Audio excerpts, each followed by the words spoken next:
What's going on, everyone? I'm Dr. Ryan Balmes, sports physical therapist with Endeavor Health. And I'm Jason Colleran from Elite Edge and The Perfect Arm. And I have Jason here on the podcast again because we had such a great time during the first one, and we were thinking, let's do this again, but let's go super specific in on a topic that's very near to dear to our hearts. Some may say we're rebels in this cause here. It's gonna make waves. But we're willing to die on the sword for this one. And for anyone that doesn't believe us, then you could live in your own little world. We'll live in ours. You can't argue with science. Yeah, agreed. And agreed. On top of that, if for some reason it really rubs you the wrong way, seriously, then you have such a bias to where you should not be putting your hands on people or prescribing exercise. Fair. I'm gonna go that far. I would agree with that. When we talk about stretching, fascia, anything like that, if it really just rubs you wrong, you've got to go back and do some research and drop the bias, because that's just going to hold you back and agreed. Hold back your progress. So what are we talking about? Stretching. We're talking about stretching. I'm gonna look into the camera on that. We're talking about stretching, and I'm going to put it out there. Here's what I think about stretching. Stretching, from what we know from the literature, the science so far, stretching is a feel-good mechanism. And when I say feel-good, it's not necessarily all in your head. If you know the pain sciences, pain and sensation is in your head. That's how you perceive the world. But stretching, for what we think it does, doesn't really happen. Would you agree? The thought that we're trying to lengthen something, it's not happening. That's a great way of saying it, because when I ask people, why are you stretching? I don't get a good answer. They'll say, well, it's probably always so-and-so told me to, or they'll say, well, it feels good. And I'll say, well, a margarita feels good. It doesn't mean it's helping you. Yeah. But they never have a good, well, I need more mobility. I need more range of motion. I say, well, what daily activity can you not do? Yeah.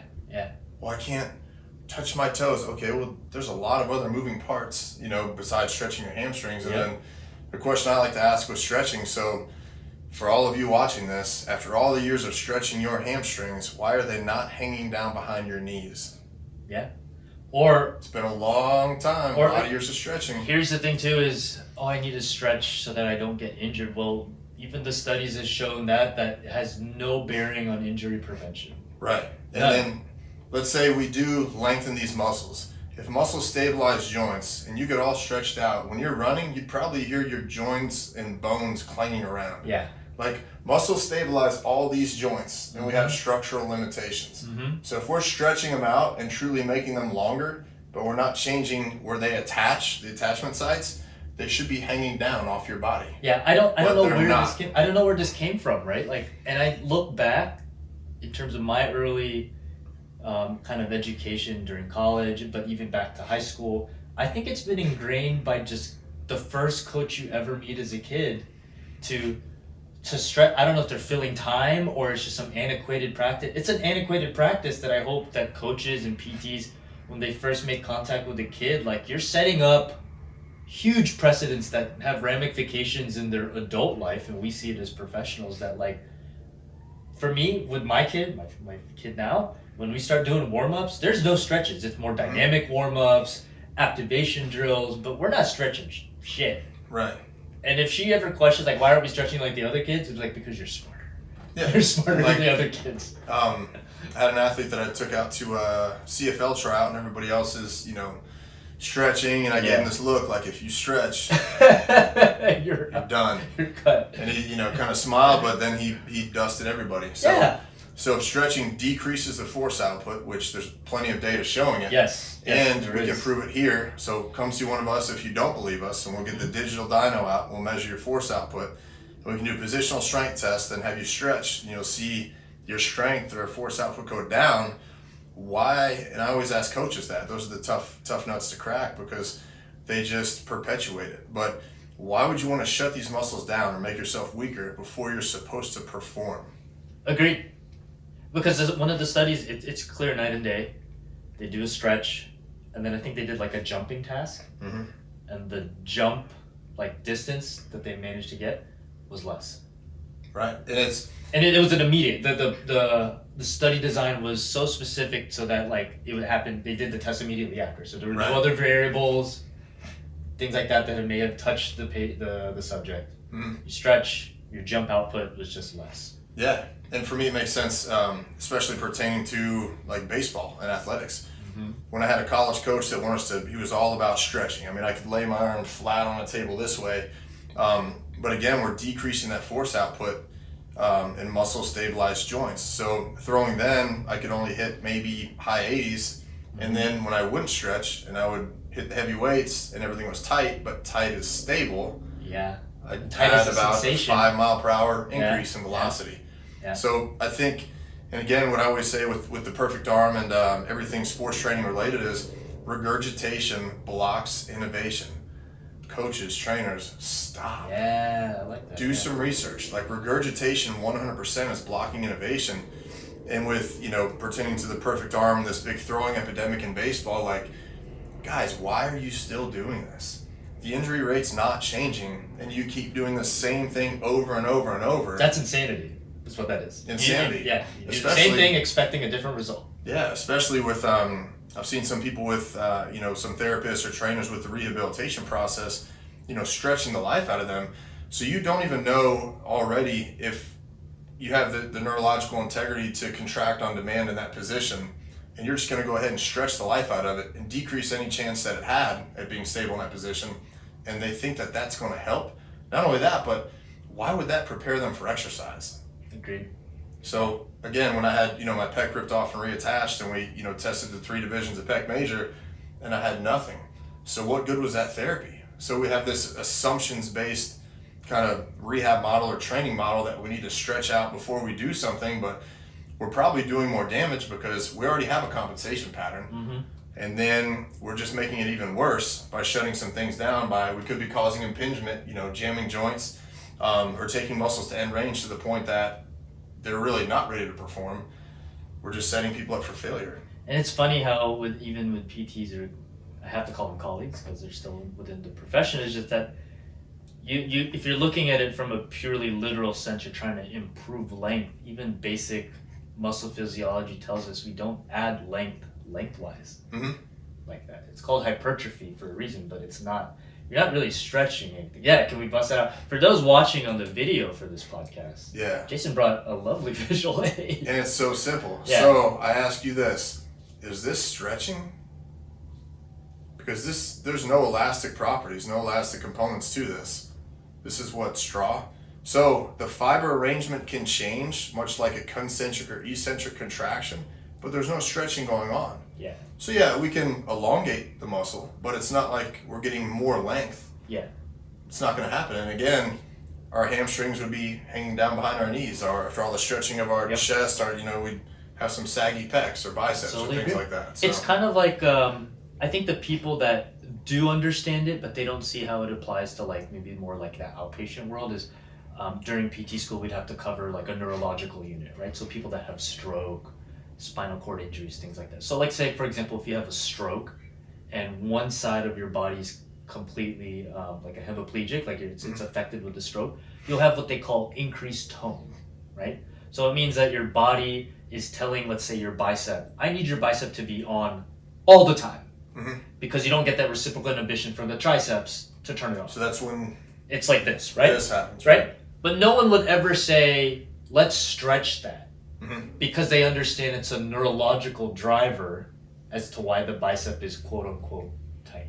And even if you were to try and stretch it, the amount of tone and neurological drive in that bicep is so great, you're not going to change length to that bicep. Right. So it's similar to that kind of from a healthy standpoint, that increased tone or feeling, you could stretch it to feel good, but you have to always look a couple steps beforehand. What is driving a pec to maybe be tight and move forward?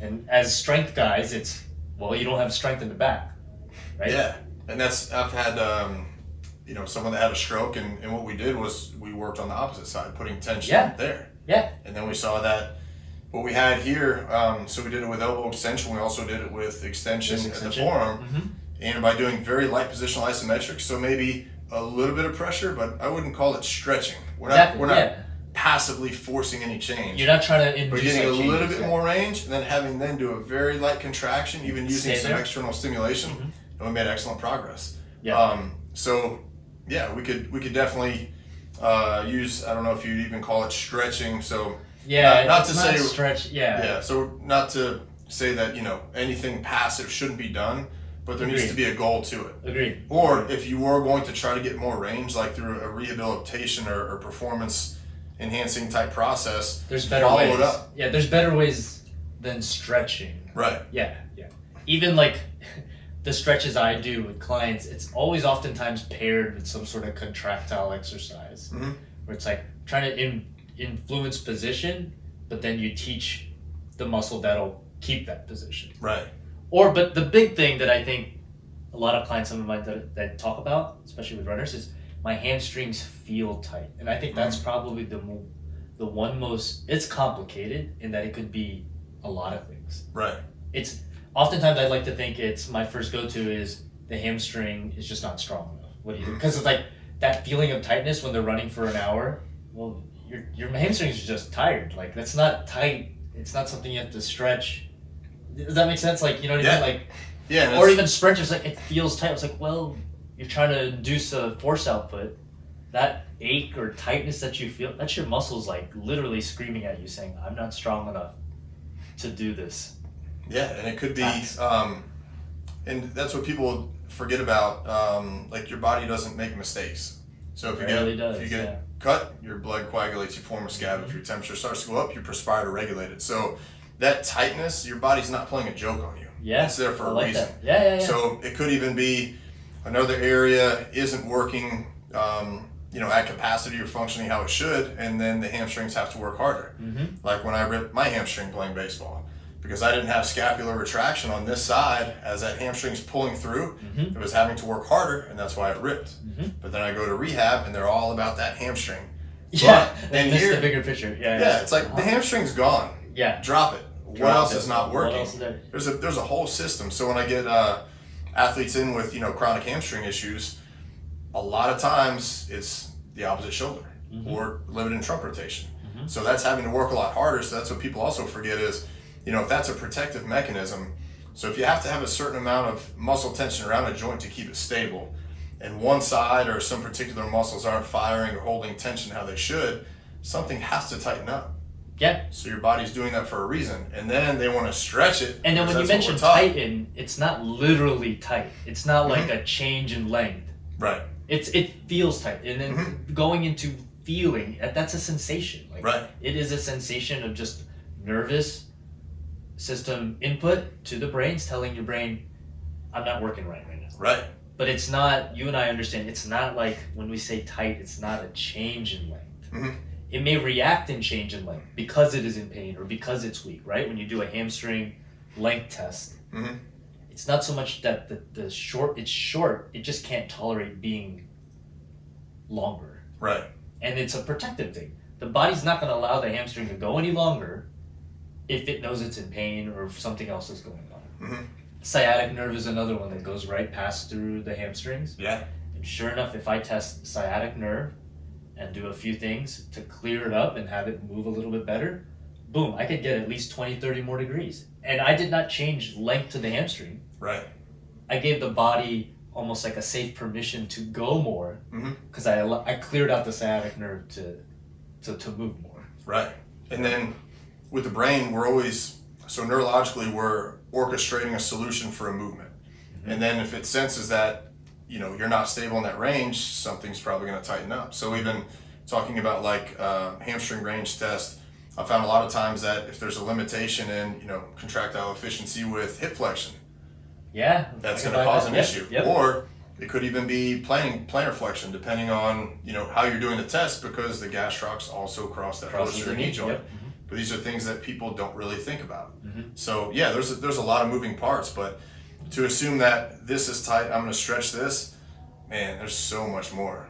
But again, just like fitness is automatic, baseball training is automatic, all sports training, it's automatic. Oh, you do this.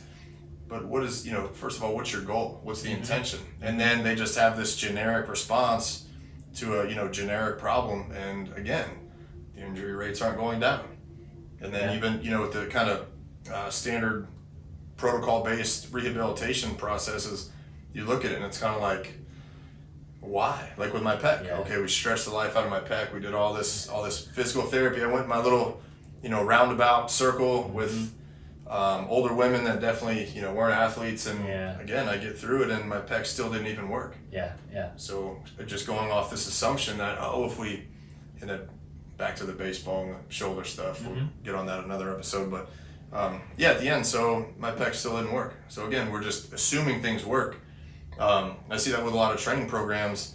They'll say, do this, or if this, then that. And everything's assumption based and automatic, and that's the biggest problem with, I'd say, sports performance or personal training or rehabilitation.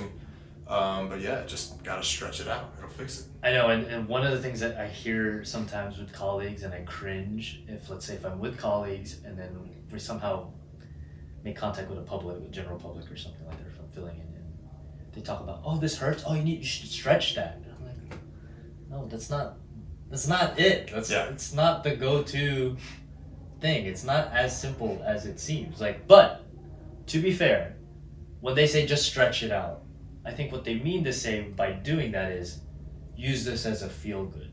Mm-hmm. But the consumers or people that aren't professionals, they don't understand that it's just a feel-good. You would never go, hey, I can't throw my 100-mile-per-hour fastball. Just take Tylenol. It's not. It's right. It's not you're not getting to the real source of the problem. Mm-hmm. So I think the alternative, if you're listening to this, and you're like, okay, great, they're crapping on stretching. Well, what the hell am I supposed to do? You could stretch.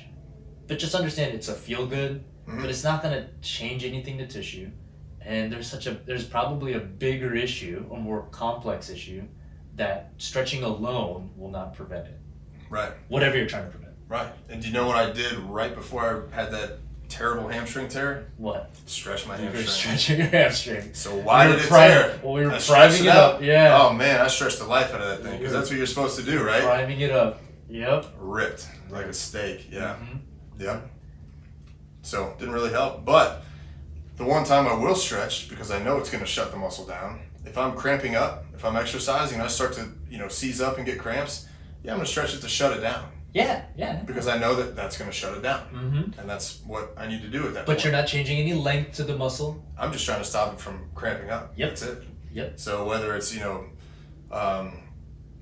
neurological issue, dehydration, nutrition, whatever it may be with, this whole cramping thing, I just want to shut it down so it's not doing it anymore. And that's it. So not to 100% damn stretching, but as it's seen kind of like the in purpose, general fitness. How people are purposely thinking of it is, that's what we're damning. Yeah. Just got to get that mindset out of there. And then, again, the dosage determines the poison. And then we have these stretching places. Yes. What thoughts? Unless they've seen my x-rays, know any kind of limitations I have, there's no way in hell they're going to put me on the table and stretch the life out of me. It's just not going to happen. Here's what I think. I think it's a testament to either one, in my opinion, how stressed most people are. Mm-hmm. In that now, massage was one thing and it just wasn't enough, maybe. But stretching now, not only does it feed into that notion of, it feels better, I prevent injury. Yeah, instant gratification. It's an instant gratification. It feels good. And who am I to say, don't do what feels good? If it feels good to you, that's fine. But don't look at me and then suddenly say, why did it not prevent my hamstring to pull? Because it had no intentions of doing that. But from a feel-good standpoint, look, hell, I enjoy ice cream. I actually enjoy ice cream every day. Oh, I love ice cream, cake. But I know it's not good for me. I will not give nutritional advice ever. But stretching. I'm just showing right anywhere else. But stretching, do it. It's fine. It feels good. But it's not going to do what most people think it'll do. Right. And then, so if we look at the background and the education that they have, what's our force angle? How far out from the joint are we? Where's the pressure applied? For how long? So take the shoulder, for instance. If we have, limited thoracic extension in this poor posture I'm sitting in right now, I guess I could be here, but could be here. It's been a long day. It's Friday. Yeah. But if we're looking at purely glenohumeral, flexion, if I'm in this position, that's all I'm going to get. Yeah. Now, if I fix my thoracic extension, I can get a lot more. You get way more. But if they have someone on the table and they're failing to understand that if you depress the scapula, you clear that structure and you can get more range. Mm-hmm. So if they have an anterior tilt or wing scapula, and now we're trying to jam that humerus 100%, back, 100%. now we're causing more damage. Mm-hmm. And one thing, again, I've probably had or rehabbed somebody through just about every injury you can think of. Mm-hmm. I used to harp on runners, but grappling tournaments, I beat myself up. So do as I say, not as I do. But just a good example is I would always pull my arm across, when I'm trying to wash my shoulder. And then I realized when I stopped doing that, my shoulder stopped hurting. So when I stopped forcing that range for an extended period of time, or even sleeping. Now that's going to be a longer example, but if I'm internally rotated and laying down like this, I'm causing impingement the whole night, and then I've had really bad bursitis from it. So we have to think about, that's a little more of an extreme example, but again, it's a great example. I'm going to have a higher stress threshold and tolerance than the common person because of what I put myself through with training and being an athlete. So for somebody that doesn't have as high a threshold, or let's say they're elderly, and you're putting them in those positions and you're trying to stretch them beyond their structural limitations, you're wrecking these people. So I think it's really dangerous, and I think they would have to have a much better assessment process and assess a true range of motion. I've seen some crazy tests for hip flexion where they want to show you how well they did, and they're taking your leg all the way back. But they're taking you into trunk flexion as well. Or sometimes. So they're not immobilizing anything to gauge true range. Or if you're looking at internal rotation, man, you can see that scapula protracting, and it's like, okay, you're stretched like, gross motion, but you're not looking at each individual component, which that's probably what you should look at, but they don't know that stuff. And also, you have to always ask yourself, like, what do you need it for? Right. And sometimes I'll get clients, and it's no offense to them, they'll be like, I need to get to this. And I was like, okay, what is it you need it for? So I could understand, but I really want to know, like, why are you wanting to go that far? Sometimes I'll have an honest answer. But if I had someone ask me, I need to get this leg up to here, and I ask them why, and then they say I'm a hurdler, perfect. Or I do jiu-jitsu, perfect. I could get that. I could understand that because there's a purpose driving this. But if they don't have a clear answer, I don't know if I could recommend a stretch. Or I'll be honest, like, is that just something you just want? Because if you want it, I'll happily guide it for you. But if there's really no reason why you need to do it, don't start chasing after it. There's way more. Especially sacrificing your health. There's way more other things to concentrate on than getting some arbitrary stretch value reason. And I've had some yoga enthusiasts come in,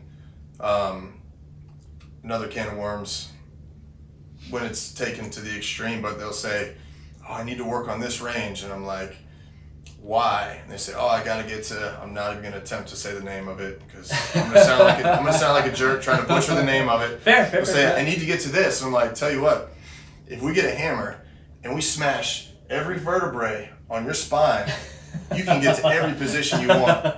I'll say, or if you jump in front of a bus and you just smash and shatter every joint and bone, man, you'll be like Gumby. And then you can beat everybody at yoga. But the fact that you want to be the best at yoga, kind of sounds like a CrossFit, best at exercise. But if that's your goal, you need to stop and realize there's things you can't do. I'm never going to be able to do a split. And we've got some great pictures here if you guys want to come in and see of structural deviations or differences in, like this acetabulum here. Some are more lateral facing out to the side and some are more anterior facing. There are just some. And then also the neck and the humeral head. So structurally, there's positions you will never be able to get into. So I've even seen on social media, this guy has this amazing miraculous stretch program and he's doing a split. Dude, it's not happening. Like, I can buy your program 5 times, but guess what? Structure dictates function. Agreed. There's no way in hell I'm doing a split. Or at the very least, if you're trying to do a split, you will be changing structure and to the detriment, in my opinion. Right? And people always talk about gymnasts, but from a young age, your body and your structure adapts to the demand you place on it. That's what people don't realize. And at that young age, the body was rapidly changing too, so you're catching it at the right moments. But pretty much anything after early 20s, it's pretty much set. Your structure is set. So. Yeah. And then for those of you out there that I've had some people come in and say, I want a dancer's body or I want a gymnast's body. No, you don't. They are wrecked. Yeah, they're absolutely wrecked. They're hypermobile. They go through a lot. They've got a lot of issues going on. They go through a lot. Yep. And my fiance, she was a dancer and did some gymnastics and lower back, neck. Oh yeah. We've got issues. Very flexible. Yeah. Well, we've got issues. We've got a lot of nerve issues, disc issues, things like that. But when you're hypermobile and you start to put that demand on the body later in life, it's gonna take its toll on you. And this brings up a good point in terms of, I think definitely I'm 33, getting older, looking as to like what do I want my body to look like? I know in my 20s I wanted to get as big as Jason here, get super strong. Now it's more like that's a vanity thing, right? Don't get me wrong, I'd love to be looking as strong as you, but now it's more like, can I just be athletic with the things I want to do? Like if I have a thing in my mind, an idea in my mind, and I say I want to do that, my body could actually do that. You know what I mean? Like that's what I want to that would be healthy to me. So if I want to play pickup basketball, I could play pickup basketball. I probably would suck at skills wise, but my body would have the opportunity. I'd have the opportunity, range of motion to do it. Yeah. And I think that's what most people should really be striving for. Not so much this weird notion of flexibility, but more mobility for what you want. And more often than not, you would agree with this, is to do that, you're going to need strength. Right. You will need strength in all different ranges. Is going to get you stability. Absolutely. Because if you're out there hypermobile and you don't have the stability, that's screaming injury. Yeah. Right? Yep. Doing monkey bars with your kids or playing baseball as you're older. Like if you never express the range or you don't have the strength within that range, then going into that movement, it's just brand new to your body that it could potentially get hurt. Yeah, and that goes back to training, essentially. And your brain again trying to orchestrate the solution for that movement. I like that. You bring up the orchestration of movement, which has been require coordination, which require training, and it senses especially as you get older, your stride gets shorter. Yeah. Because like I always say, if you don't use it, you lose it. Absolutely. Now, just because you're stretching into that range doesn't mean you get that stability back. Yep. You need to take that limb into that range and then stabilize and gradually raise that threshold. Yeah. Yep. So you can have micro progressions from there. Absolutely. It's not to say, okay, an old person doesn't have as much hip flexion. Doesn't mean we're going to do a bunch of hip flexion. We may do some isometrics in that range, but if we're just stretching the life out of them, we're not going to make them any more stable. We're probably going to do a lot more damage, especially at that point. Yeah, and oftentimes from, let's say, someone older, and I say older from a PT standpoint, anyone 50 or older. No offense to anyone that's 50, right?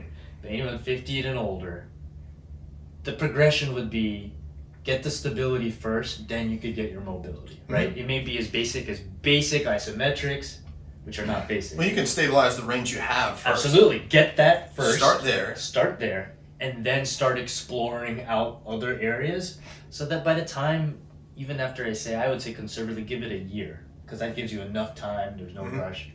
You can start exploring all other sorts of things. Right. Yeah, and definitely starting with the isometrics. And I've had people come in that, we had a limitation in mobility and we don't stretch, but we will go to their end range and then put a very light amount of tension in doing positional isometrics. Yeah. And again, neurologically, we're sensing that now we have a little bit higher of a threshold or the ability to stabilize that position so they get more range, and we're not forcing any change on the body. Yep. But the brain recognizes that, okay, now that we've done some light isometrics and we're gradually raising that threshold, I'm going to open up that range or whatever that limitation was. So again, we don't need to force it by stretching because we're probably going to do more damage. Yeah. But I think a big part of why we're seeing that is people have to sell and peddle their stuff. Yeah. I mean, if you look at these foam rollers and stretch machines and straps and things like that, I mean, they vibrate, they have spikes, I'm pretty sure they have speakers. We're talking about exercise, right? Yeah. Yeah. Well, if you jumped in on if you jumped on that podcast now and you listen to all that, we're like, whoa. I don't know anymore. This is getting X-rated. Not only that, you have backpacks that have holders for them. Yeah. It's like you've got all this crazy stuff. But people have to make their money off the things that they want to peddle. And I just, from an integrity standpoint, I don't know how you could sell something that isn't gonna actually help somebody. Or if you're gonna sell it, be honest about what it does. Yeah. But honestly, a lot of this stuff, unlike drugs, is not controlled by some government regulation to say, you can't say this is this. So, yes, if I were to sell something like that, then I'd be honest with at least what it does. I wouldn't start saying this is some miracle drug that'll do da-da-da-da-da-da-da. Right. The reason why those things could sell so well is because there's no real downside. Right. No one's actually getting hurt. Mm-hmm. Now, I think you and I would agree. Short term. Yes, you and I would agree. I think people are getting hurt. Yeah. Right? Long term. They're doing stretches thinking it'll prevent injury. And then 6 months down the road, they get injured. But they rarely ever make those connections. Yeah. It's too far. It's kind of like people say exercise is not invasive. It's 100% invasive. It's just repetitive micro trauma. So an example I've heard years ago was like a bowling ball hanging from a rope, and every day you walk by it and hit it with a butter knife. It's going to take a while to see that damage or that fraying. But 100%, you can actually accumulate more damage or fraying or impingement over time, and then you have a blowout. And then you know what they're going to say? You should stretch more. You should go back to the one thing that got you there in the first place. 100%. I got hurt. Oh, have you started stretching? Yeah. 100%. And they'll be like, I have been stretching. And they're like, oh, all right. Maybe, have you tried different stretching? Yeah. Have you tried a different stretch? Heated stretching? Yeah. Yep, that's it. Assisted stretching? Yeah, there you go. Ooh. Yeah. But yeah, and you bring up in terms of orchestration, and I love this is getting really nerdy now.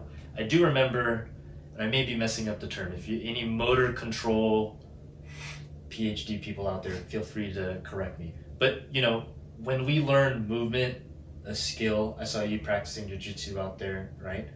Is that there is some sort of like program that the brain creates, and that program encompasses everything: position, stability, activation of a muscle, deactivation of a muscle. And I think when you think that stretching will help such a bigger complex issue, it's not part of the equation. You know what I mean?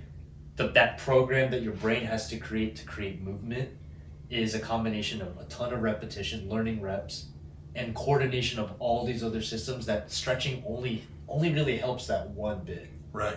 And so to think that you could prevent injury that's really multifaceted, to think stretching, one stretch is going to help prevent it is just absolutely ludicrous. Yeah, and that's last I saw in the CSCS book, there's still a chapter on performance enhancing stretches. That's how far the fitness industry is behind. The gold standard, the CSCS that everybody has to have after their name. Mm-hmm. Really? Yeah. Do they have any data to support that? Mm-hmm. I'm going to go with no. Mm-hmm. Yeah. Just throwing it out there, I'm going to go with no. Yeah. So why have they not evolved? We'll get on NASM later with stability training. Yeah. I'd love to talk about that. You want to stand on a yoga ball and then... with one leg, a shake weight, a harmonica. Eyes closed and catch a ball. 100%. I want you to throw balls at me as hard as you can. And we're going to see how stable I am while I dodge baseballs. Actually, you bring up a good point. I saw... I won't call it proprioception. I saw another... I haven't read into the paper, but the headline of the paper was instability training, like balance, like things like air X while squats and stuff, doesn't actually change strength output. Right. If you already have a compensation pattern built, you're going to apply that when you're on an unstable surface. But I always ask people, okay, so if you're doing stability training, when your client walked through the door, did they fall over? Yeah, the whole stability training. Then how do you know they're unstable? Yeah, the stability training doesn't make... Yeah, it's a weird It's ridiculous. title. Yeah. Then I'll say, if you don't have a stable platform for them to adapt to, you are out of your mind to think that all of a sudden the brain, again, orchestrating a solution for that movement, is now going to turn on those muscles. They don't have a threshold high enough to participate on a stable surface. Mm-hmm. So all of a sudden, man, we're doing circus stuff. I'm going to turn all these muscles on. I know. It's not. Who the hell teaches this? Mm-hmm. It's ridiculous. I actually, to be quite honest, I'll use it, but a completely different notion in terms of using one of the three elements of balance, and balance is the proprioception of your foot. So if I want to challenge that, sure, but I have no intention of trying to wake up any muscles. Yeah, you're not going full NASM, and you can spot an NASM trainer a mile away. Okay. I'm just throwing it out there. They will take all of the stuff they need move it to an entirely different area of the gym, and set up their own little station. What the hell for? You had that area, but I think they just want to show like, I don't know. I really don't know. Yeah. But again, it goes back to like stability. They think everything has to be done on like a BOSU. And I love when they call it a half BOSU, because BOSU stands for both sides up. So again, the fitness industry and our, chapter on performance enhancing stretches in the CSCS, it's wild, but again, regurgitation blocks innovation, and there's no barriers to entry, in fitness. But again, that's why I had to open my own place, because I don't know what's going on out there. It's like the Wild West. Unless you have an Instagram, then you have to know everything. But you'll notice in all you don't know everything? No, I don't have a big Instagram. I don't have a personal Instagram. And I know everything. Yeah, no. I'm not there yet. I don't have a personal Instagram, nor will I ever. You should. So then that way you can talk about booty games. Oh yeah. Yeah. All day. All day and all night. Day. Yeah. I'm gonna pay for followers. I'm gonna be huge in my room. Nailed it. But yeah, it's and that that just perpetuates it as well, with no barriers to entry, because all they have to do is regurgitate the same crap, that their trainer taught them and their trainer taught them, and then we can look at a degree in exercise science, where there's 0 classes with practical application. Even up to I have it and they don't have it. It's practical, not much. Did you hear that? It's great from like a basic science input. So you need to just understand that. But to think that then suddenly how to apply it. Mm-hmm. There was nothing in my program. I mean, we had a practical, but I did it for more cardiac rehab. Yeah. But even then, the application requires more nuanced mentoring that the books did not really put. Yeah. And there's you have so a much. lab, but that's still not. And there's position, motion, restraint, support. Which the stuff I learned that in PT school and beyond. Yeah. It wasn't. Yeah. So it's crazy to think. Phys was just basic science. Yeah. So in a weekend class that the trainers have, all of a sudden they know all this stuff. No. But again, they just revert back to. So let's say you get a personal training cert or you have a degree. Like, well, I was an athlete, or for them, like, oh, I played football. I know how to train people. And then you see some wild stuff. There's a commercial gym around here, and the kid says, I think he's their head trainer, if you can walk, you can squat. I mean, you could, but yeah. On the face of it, you could. I've had amputees. How well are they going to squat? If we've got somebody that's got, grade 4 chondromalacia, how well are they going to squat? True. So it's, but people speaking in absolutes, like stretching is good for you. Yeah. So stretching or speaking in absolutes that's a really big, problem with not only the fitness industry, but sports. You need to stretch before you warm up or stretch before you throw. Weighted balls are good. It's like, are all these things good? And the frustrating thing is, like, when I'm out there doing workshops and stuff and I get questions, I rarely ever answer in absolutes, but it's always like, well, it depends, or it's another follow-up question, like, what is it that you want? Question. Yeah, what is it you're going after? And then I'll be able to answer even more specifically, Yeah. I feel like if I don't answer a question with a question to get more information to find out exactly what they're asking, like, what do you think of yoga? And I tell them, my old MAT instructor, Matt, he'd go, I don't think about yoga. So I like to say that, and they're like, oh, okay, jerk, But I'm like, what are you trying to ask? What do I think about yoga for your grandma that's in a wheelchair? What do I think about yoga for you? Mm-hmm. What's the goal? What are you trying to get out of it? But again, it's all absolutes, So, and there we have stretching. So if you're listening to this and you're like, well, crap, well then, okay, stretching, I get it. It doesn't change things. Well, what's the alternative? I would say double down on strengthening. Yeah, absolutely. I wish I came up with this saying, but the saying is the world gets lighter when you get stronger. Because last I checked, unless anything happens to this earth, gravity is still for the most part constant, except other parts of the world, I get it, whatever. But gravity, from the day you were born to the day you die, it does not change. What if you stretch? Does that make it better? Done with the recording. Does that make it better? What if you stretch? So, knowing that gravity is going to be there, you have to strength train. It's almost as if you and have your body to has survive. mass. It has to survive. The moment, and I'm watching my baby grow right now, she's responding to gravity and figuring out, oh shit, I couldn't do that. My head just fell over. I need to develop a muscle this way. You are constantly always in a battle with gravity. Yeah. you're at your peak because now you figured it out and you're out here doing it thing like in your 20s. And then as you get older, things start to slow down, but gravity ain't slowing down. And then you're trying to figure it out again. And then you're trying to figure out how can I use external assistance to get up and to move and make things easier. Or why is it that I feel weaker? Well, maybe because you haven't been in the gym. Right. And on a regular basis. And they haven't been going into those positions. So going back to if you don't use it, you lose it. Yeah. If you're not taking a limb into a range and, requiring it to produce force, our body's always trying to achieve homeostasis. So I always love the analogy of we've got a marathon runner and a power lifter. We could even go further and say an astronaut, because then we don't even have gravity. True. And with homeostasis, your body's trying to function as efficiently as possible. So all that muscle and bone just atrophies. Oh yeah, an astronaut, the body's like, well, I don't need this. There's no pull on anything. Right. So when you're constantly putting that much force into the muscular system, there's adaptations that occur. Mm-hmm. So yeah, homeostasis can make or cause hypertrophy or atrophy. Mm-hmm. So your body's going to adapt to that. But as long as we have things strong and stable, that's the way to go. And this brings up to another good point is, as we get older, you almost have to be mindful of the activities that you want to be part of, and then recognize that there are limitations to that activity. For example, I'm a big runner. I love running. But you know what that means? That means then my movement side to side and rotationally is junk. Which means that when I'm in the gym, I'm doing a lot of lateral things. Right. I'm doing like side shuffles. I'm doing some rotational drills because I know my body for an hour a day or so. I'm just going forward. Right. But my muscles, my feet, everything just doesn't know what to do. God forbid if I had to go sideways. Right. So I always make sure to just at least put that in my own training because I don't want to lose it. Right. And you could probably, could you explain maybe if you were jiu-jitsu, is there anything that would, because of jiu-jitsu limits? Because I think jiu-jitsu seems to really range of motion in all different planes, but is there something you think maybe jiu-jitsu where it's it may limit you because of all the time on the mat? Is there anything there?